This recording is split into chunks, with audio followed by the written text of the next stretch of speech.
Hello, my name is Ramon Bassett, your host, along with our producer, Brennan Lambrick. Brennan, the last episode we talked with Tim English with Access Communications about how organizations can use video camera analytics to reduce the investigation time for law enforcement as well as improve their operational efficiency.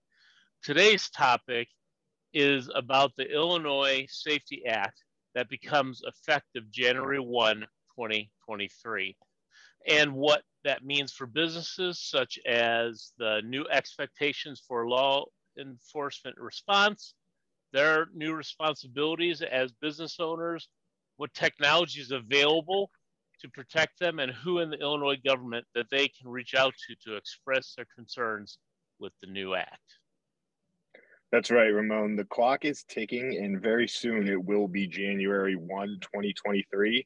And unfortunately, many businesses are just now becoming aware of the impacts that the Safety Act has on their organization. And quite frankly, they're scrambling to find solutions in order to be prepared. To help with understanding this new law, we are honored to have guest James Mendrick, the Sheriff of DuPage County, on today.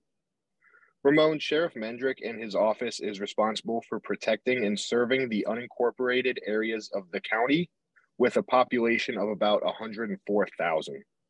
Some of the services that his office provides includes, but they're not limited to, the opportunity to earn certificates in welding and horticulture through the College of DuPage, mental health resources, and drug detox if needed upon entering the jail. The DuPage Sheriff's Office is one of the few in the nation that have earned the prestigious Triple Crown Award because they have achieved accreditation in every area, including law enforcement, corrections, correctional health care, and court security. Hi, Sheriff. Welcome to Cyber Connect, and thank you very much for joining us today. Hi, guys. Thanks for having me on today. And it's a privilege, and I'm really been excited to when I first met you and throughout this time about your passion for, it's more than, it's law enforcement, of course, but you're not into just trying to punish the criminal, but you're really wanting to rehab and really make them better for re-entering society. So I'm just really excited about that. And so to start, why don't you give our listeners a quick background of yourself and why you decided to be in law enforcement in the first place? Yeah, that's an interesting question. So I went and started getting educated to be a sculptor as an artist, an art major, student teacher in sculpting. Had a hard time getting a job. My father was the police chief of Oak Park. He convinced me to try applying to a few police jobs back in 1996, and I landed DuPage County. Then I pretty much did every single job at the DuPage County Sheriff's Office. And at year 23, I got elected to be sheriff, and I've been about 4 years in the term. And basically, the scope of what we do is, it's a big county. We're the second biggest, next to Cook, and they're our neighbor. We share a border with Cook County, which is where we do get a lot of our criminal activity from. It's about 336 square miles. Again, like you said, I have about 104 unincorporated residents out of almost 1 million people in this county. So it's a big job. Plus, we have 36 different municipalities. All of them bring their detainees when they make arrests to our correctional facility. So I have the one correctional facility in DuPage County. Also manage all the courthouse affairs. We have the only crime laboratory. And like, I'll tell you, talk about technology. Our crime lab, when they had that Oak Brook Mall shooting and several people got shot, ladies got shot by these two shooters. I got a call on Christmas Day at my wife's mom's house saying from Bob Berlin, our state's attorney, we have the best state's attorney you can imagine, yes, saying, oh, we might not be able to hold these people. We have no eyewitness. It was the one place in Oak Brook Mall that didn't have a camera, I guess. Obviously, the suspects weren't telling on each other or themselves. So our crime laboratory was able to come in the day after Christmas, get DNA from fingertips to triggers of guns, palms DNA to the handles of the guns, everything on triggers, gunpowder residue on their coats. So they got $1 million bonds without a human being. So we're moving towards a science-based approach into law enforcement. And like you said, with the correctional facility, about 80% at least come in on substance, whether it's heroin, fentanyl, alcohol. About half of those are self-medicating for mental health issues. So we do full drug detox, drug recovery, full psychiatric staff, psych services. We train a lot of people in GEDs to get them educated. 60 classes of program a week are offered. And then we do the job training, which I think we've graduated 126 in sanitation services. We've done a welding class. We've done some tiling, horticulture, indoor, outdoor. We're looking at truck permitting now. So we're doing a lot. We're bringing down our recidivism rates from, big numbers like 75 down to close to 15, because when you give somebody a job, they're less likely to be out there committing crime. Yeah. So the concern I have with the Safety Act is that it really gives very few people an opportunity. And you talk about cost. Like that welding class we did, that was a $6,000 class on the outside. And even all the drug detox, drug recovery, medicated assistant treatment, psych services, you'd have to have really good insurance on the outside to be able to get those services, which most of these people have never had an opportunity to receive services like this. So to have to instead process them and then leave, we can't hold people to the tune of, we have to now have bond court. They're building a bond court into my sheriff's office.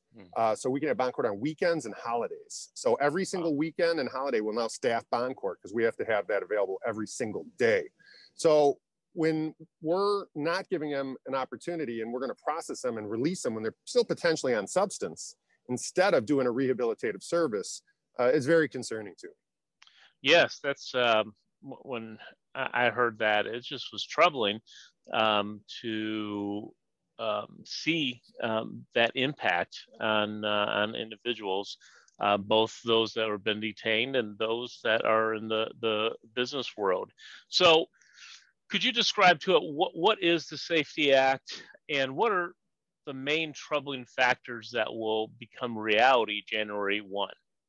Well, the Safety Act, there are some good things in it, I guess, that, and everyone likes to remind us of that. But, you got to look at it was an act, a law that was really made to address the problems in Chicago, is what it seems like. We're a lot different than Chicago. I always ask this question: do you think that we should assimilate the attributes and habits of Chicago out here in DuPage?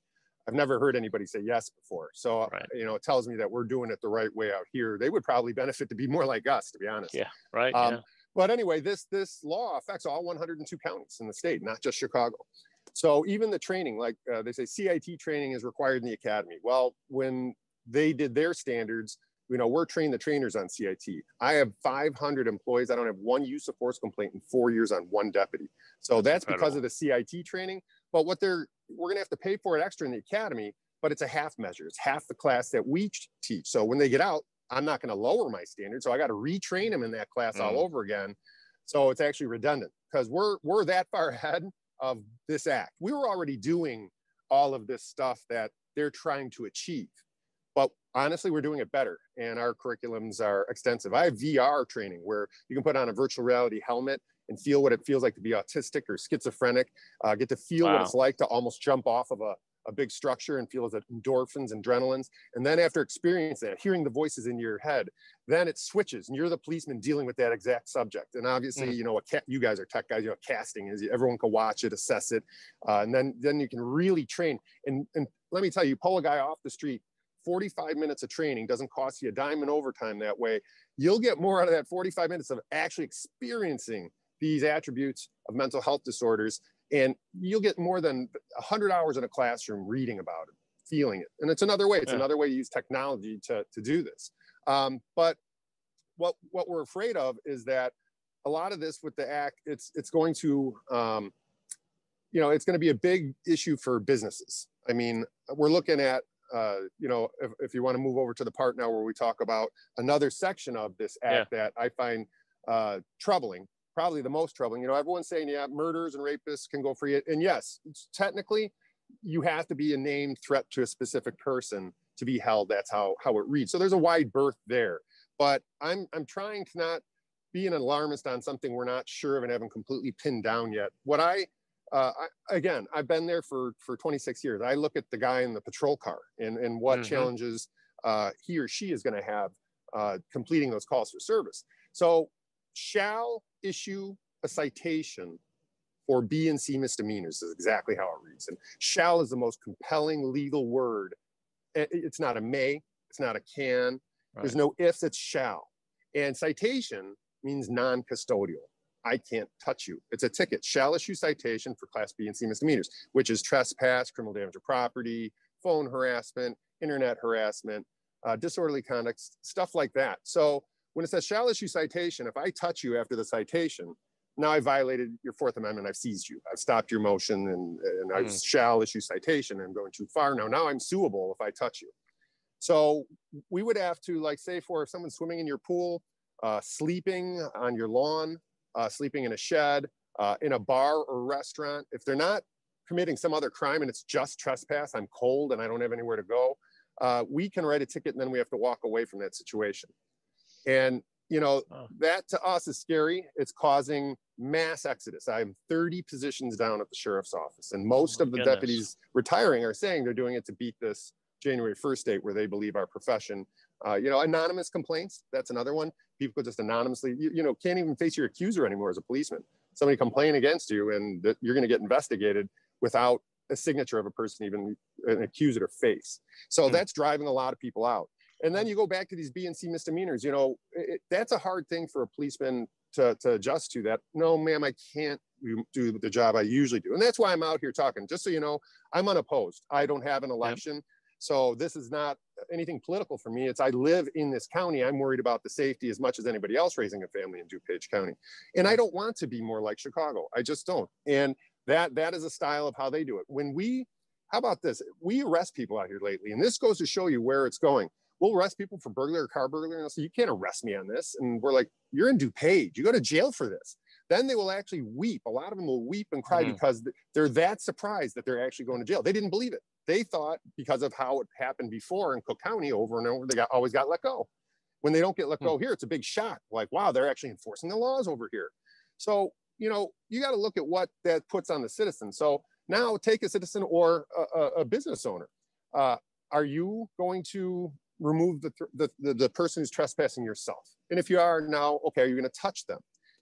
If you touch them and they resist, are you going to use intermediate weapons like pepper spray or tasers? Are you going to have a gun? So you have to think about that at your residence. And then at a business, you have to think about that, as I say, and why you said, I'm sure they're scrambling. It's an FY23 budget issue. I mean, you have to think about, okay, do I have a good camera system? Because whatever happens, you want a robust camera system so you capture whatever happens for your own liability, because people will be judged. And I'll tell you, it is scary. I know a lot of people might say it jokingly, but I've heard it too many times, and now it makes me a little fearful. A lot of people, if they're in my backyard, I'll shoot them. And I'm like, wow, that's terrifying as a policeman, because, you know, we have these rules in police called the use of force continuum, the 1+ theory. We have that rule, know your target and beyond. You got to worry about where the bullets are going to go if you discharge in a neighborhood or at a restaurant or a bar. So now you have that choice, a bar, a restaurant, anywhere else, a Starbucks. Are you going to have staff handle security? And again, then you go back through the next set of questions. Are you going to touch? Are you going to have intermediate weapons? Are you going to have a gun? Or are you going to balance it off your head count and hire private security? Because like Oak Brook Mall, they have a no-touch policy with security. They'll follow you and call the police. But some of the stores have contracted their own security, like some of the jewelry stores, and you'll see a guy dressed to the hilt in his, you know, bulletproof vests and guns and gear. So they've hired additional security just to handle it for them. And that's an option also, but it's a more expensive option. That's another place where, you know, they say this bill was done for financial equity. But, you know, hate to say it, these rich people, especially these politicians who make these laws, they have, you know, lots of money and security all around them to take care of these problems for them. But us common folk who can't afford to be walking around with a security officer or have security at your mom and pop's restaurant, you know, that's who gets impacted, the people with less money. Right. And so I just can imagine, like, I'm sure there's going to be insurance issues that business owners have to address because they didn't have anything like this before. So now the liability of, you know, trying to enforce it themselves or having somebody on staff or hire, like you said, a guard with a gun, I'm sure that's going to impact insurance premiums and the costs. And it certainly does. It has insurance costs. And you got to figure too, if you franchise it out a higher security company, then you take that onus and cost, and that'll probably take care of a lot of it for you. But you also have to realize there's training aspects too. You know, when like I said, when people said, you know, even if it's a joke, I'll just shoot them. That what that tells me though is that people don't understand what they can do. So we're actually looking at the first of the year. We're probably going to use the exact same course we go through as police, and it's called the use of force continuum training, just our regular basic use of force training. I'm going to try to offer that to civilians, to the citizens, so we can at least teach the society what you can and can't do. You know, we have it's called a 1+ theory. You can use one level higher force than somebody resisting you. So, you know, you have to realize that there's limitations in how you apply force. You can't just go right to a gun. And you know, that person will end up getting themselves in trouble. So I think there's going to be an educational component where the citizens are actually going to have to understand more what this use of force continuum is, because they're going to judge you with words like what a reasonable person would believe was the minimum of force necessary to affect getting the person off your property.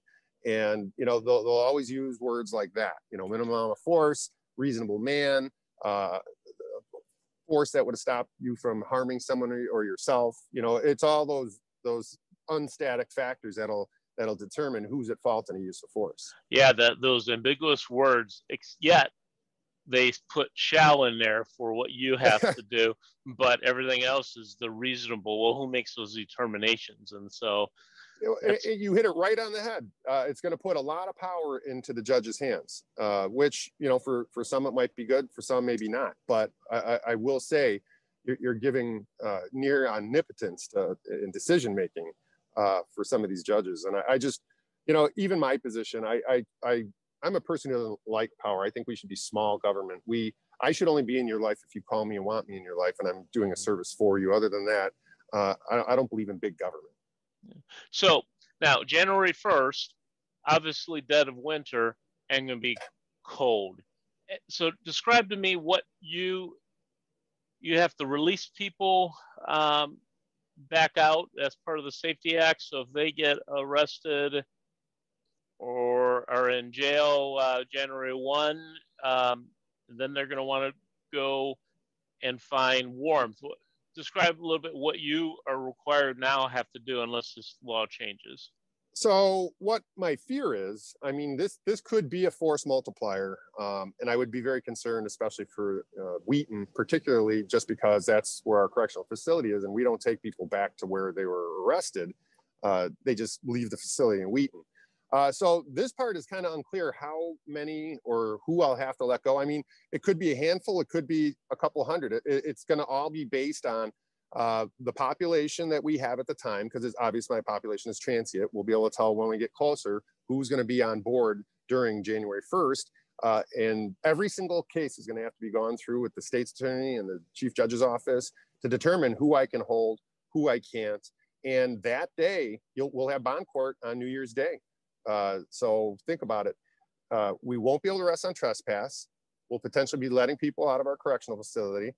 All of this happens in winter when it's cold, and it's all triggered when the corks pop on New Year's Eve. Think of that all put together. I mean, it's almost like these were stacked, I think unintentionally, but stacked to be force multipliers against each other, that all this is happening at once. So I'm predicting a vibrant New Year's Eve this year. I hope it's not as bad as it could be, but there is a lot of potential for what I would consider to be a disaster. Right.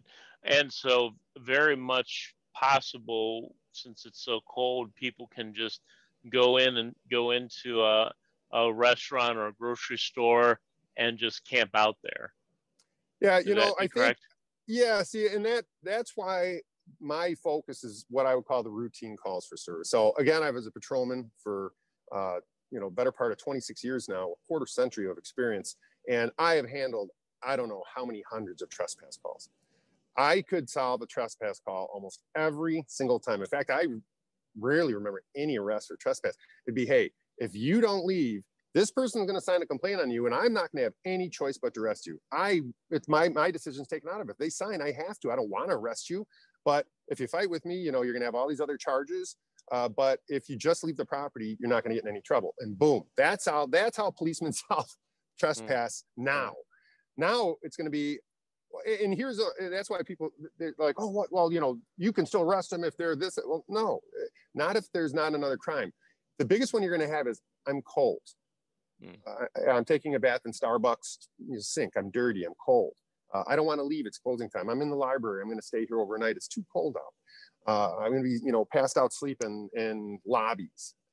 Those where they're not committing some other crime. And we're going to be displacing a lot of people during this process. We're not going to be able to do anything but write a ticket on those. And that's, I'm more worried about routine everyday calls for service. Your neighbors don't get along, because we have a few of those that have, kind of like the Hatfield McCoy type thing, where they mess with each other's houses. And now what? Someone's going to, throw a rock and make a dent in your house, and then I got to write a ticket, and you know how that's going to escalate. And that's what we're worried, is that a lot of these incidents, it's going to be double work for us. We already know. And think about it. We're 30 positions down. So as we're declining in headcount, we're going to have more calls for service, because we're going to return to almost all these calls when it turns into physicality or some type of battery or use of force. So our calls are going to go up as our headcount goes down. And I'll tell you what, guys, we used to get 500 people applying. We're lucky to get 50 now and get 15 viable off the list. COVID closed the academies for 2 years. So there's waiting lists. Everybody's short. I've heard some of the agencies get like 1 to 10 people applying now. Wow. To me, that's terrifying. We're doing laterals. We're hiring a lot of Chicago guys, which I think they're a couple thousand down. But think of that irony. So as we're doing laterals and hiring Chicago policemen who do a great job out here, they've just been fantastic policemen. But we're depleting Chicago and causing that dynamic already over there, which is, less policemen, more crime, more spillover into here, because County Line Road is all that divides us. And that's why they come out here and they cry when they find out they're getting arrested. County Line Road, there's no marker that says you're coming into DuPage, now you can go to jail for crime. It's an imaginary line that no one sees. So they're just expanding out of Chicago further and further west now. So that's why we're experiencing a lot of these other crimes. We've had to resort to another technology called license plate readers. And as a network with us and all the other police chiefs, we're in the middle of installing about 840 of these countywide. And before anyone says Big Brother, we have it drilled down to where we only get a hit on a stolen car or a wanted person associated with that plate. We're not pillaging, anything for no valid license, whatever. We're not looking for that. But these license plate reading cameras, and again, you can see where this is going. We're starting to automate our job. So as we don't have enough officers to patrol, we're having to bring in electronic devices to tell us, hey, there's a stolen car in your area, go get it. So we've had, and I see that already. We're looking towards automation. Take our crime scenes. Our fatal accidents are like one of our most time-consuming, technological, manpower-intensive cleanups, photographing, all that. That's being replaced by drones. A drone comes in and can do the job of 6 people in 30 minutes now. It's where we're going to have to be innovative with technology to survive the lack of manpower. I think we're going to be globally 20 to 30% down in police headcount numbers over the next 2 to 3 years. It's just, if the trend keeps going the way it is, this is really going to be a challenge. I usually get 8 retirements a year. 26 in a year is way too much. I'm 30 positions down. I'm having the hardest time attracting people to the job. Females, we need female deputies in the worst way. Women really don't seem to be attracted to this job right now. And these are all challenges that we're all going to have to deal with over the next 2 to 3 years. Yeah, and you have really embraced technology. So which is good. Are some of the technologies that business owners can have at their facility to help address this new reality? Well, again, I prioritize cameras. Cameras are just a great thing to have. For people in homes, I'm telling you, as good as security is, and I love technology, dogs. If you have a dog, I'm telling you, they run at every window, bark at every noise. And that's, I can add in a little safety tip here too. The way crimes are trending now, I would bet that your home and your car doors have been tried over the last couple months. Now, they're opportunists. We've noticed this really vibrant style of criminality where they're not breaking glass, they're not making noise, they're not doing things that are going to make police call. They're sneaking, trying things that are open. So locking everything will probably make you 75% more virile against being a victim. I mean, it's your car doors. People jumping in cars. When you're driving, you should make sure your car doors are locked. Back door, you know, the people come like I'm from ComEd, there's somebody coming in your back door. It's locking all your doors, camera systems. You know, for businesses, even if you have, if you're not an open public, I don't really recommend, if you can avoid it, having an open lobby. Open lobbies are going to be the main place that we're gonna have troubles with, because that's where you can go and warm up, and then they're just gonna lay down. People do that now in the sheriff's office lobby. So how do you think that it's not gonna be everywhere else if they're in police lobbies? And we're gonna have the same problem. Yeah. But we're at least trained in how to remove people. You know, that's what I worry about. And that's another thing. It's if you are going to have a weapon, a gun, training, you know, I really, when you're under stress, the success of what you're shooting at diminishes. And again, we don't want bullets flying into somebody else's environment and hurting your unintended target. So training, if you are going to get on training, you know, it's muscle memory. It's something you have to keep up with. I just want to make people realize that if you are going to go with a gun, which I don't have a problem with, if you're not a felon and you don't have mental health issues, that's great. You should be able to have a gun. Just make sure you know how to use it well. You know, we do a lot of training, and now that we're going to see the potential for more of this type of behavior, I just would hope that the citizens are trained. Right, and that's exciting that you're looking to offer some of the civilians the same type of training that you have. That would be very, you know, very helpful, I can imagine, on that. So having said all that and the negative impacts of the Safety Act, is it too late to do anything? Is it too late, or what are the best way listeners can get this Safety Act changed, or portions of it, or what do we do? Yeah, realistically, I think it can be changed, and I'm seeing some talk starting now of potential changes. I think, and that's why I'm doing what I'm doing, why I'm here on your show, why I've been doing all the others. My job is awareness. I've got to get to as many people in public and at least let them know a behavior change is coming with your police force. There's going to be a void there, and you need to know this. So to help, it's honestly, you contact your elected officials, your senators and state reps. LG Sims and I think it's Senator Slaughter were two of them. Those would be people that are in the heart of this, would be able to dialogue with people about the possibility of changing some of this. I know there's talks right now that they're saying there may be a trailer bill coming. So I hate to say it like this, but people, the citizens, the business owners, the realtors, the bar owners, the people who are going to be most affected, the stakeholders of DuPage County, have to keep the pressure on, because they're not going to listen to law enforcement. We've already seen that. But they will listen to their general populace. No, you know, that's what I always tell everybody. I don't have an administrator or boss or anyone to tell me what to do. You know, my boss is, I'm on Zoom with one of them right now. You guys, it's the people. I'm an elected official. So I try to just make sure I'm doing the will of the people. This topic is a really important issue for our citizens of DuPage now. It's going to be different. And you know, when we see already people are surprised that they're getting arrested, think about when we can't arrest on this stuff, how much it will embolden. And I'm telling you, crime spawns crime. If you can get away with one thing, it's like opening that door. Once it's open a crack, it's eventually going to get kicked wide open. And I think this is going to be if it's not changed, this is going to be a very, very harmful beginning of next year. Yes, and I am so glad that now it's finally hitting news cycles and such, because I remember early on when I first learned about this, I was telling people and they were looking at me like I was crazy, like that I can't. And I'm like, but I know, I taught. And so thank you for going out and making this, making everybody aware.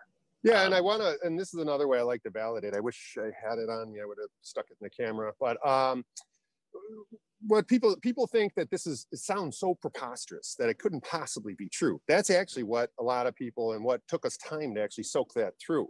But what I have been bringing, and I slighted you today a little bit by not bringing it, I'm sorry, but I have it written into my DuPage County Sheriff's policy where it says a deputy shall issue a citation for B and C misdemeanor. So it's already in official accredited DuPage County policy. It's been vetted by the state's attorney, and it's been the policy that does take effect temporally on January 1st of 2023. So yeah, it might sound preposterous, but it's also true. And it's in our policies and procedures now. So it's not, because what bothers me, I've heard some of our own county board members actually inviting people who are completely non-law enforcement to tell them how the Safety Act is actually okay. And then they're somehow believing it, saying, oh, this person who's never been in law enforcement was at a county board meeting and told us this is fine. So the sheriff from the state's attorney must be wrong. It concerns me of that naivete, because that, omission, more people can be hurt by omission sometimes than by action. When you just brush it away and don't listen to any of the law enforcement leaders who are telling you, this is affecting my job. You don't know how to do my job and you're expert. Right. I'm sure she had a great education, but I don't know what law enforcement ability this person had or training. I have to be a law enforcement certified police officer to be sheriff. That's because you have to understand the environment that you're manipulating. And that, I guess, is the biggest problem. They're manipulating a law enforcement environment they don't understand. When they need advice, they call in somebody from some other area that isn't a police officer. So they continually double down on, we're going to fix this without the police. And it's like, guys, we're not resisting you. We're trying to tell you the flaws in the document that you produced. Mm-hmm. And, that even they try to drag you down all these other political paths. It's like, this is not politics, folks. This is a law change that happens January 1st, and people are going to get hurt over it. Yeah, I would say this is, doesn't matter what side of the aisle anybody's on. Right. I mean, if somebody's safe. There's no aisle on this topic. Yeah, right. Yeah. And so hopefully this will be uniting rather than divisive. And I think that has a very good, we can keep it focused on the safety of all people. I think that's going to be very impactful. So, Sheriff, once again, I'm sorry. No, go ahead. I think we're finally getting there. It seems like people are, what I did, and to go back to it, I always say this because this is, that shall issue citation on a B misdemeanor. I always go back to that because it's just 5 words really. And with that, you can take that little bite and explain it. The shall and the citation means non-custodial. I'm trying to make it into the most simplistic way to deliver the message so people see that this is real. It is going to be very problematic. And there's a reason all these policemen are quitting and they're not, coming back. We're not getting them to apply. This is a big trouble. And hey, I got to do one little plug now. We are in need of deputies. Please download the DuPage County Sheriff app on Apple or Android. And then there's a thing that says join DSO. Every single job I have to offer, from crime laboratory to deputy, is right in our DuPage County Sheriff's Office app. We're in desperate need of employees.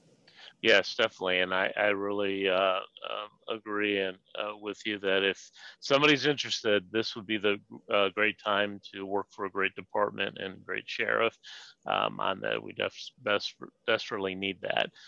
Sheriff, thank you once again very much for being our guest on this episode of Cyber Connect and for sharing how businesses can be prepared for the upcoming Safety Act.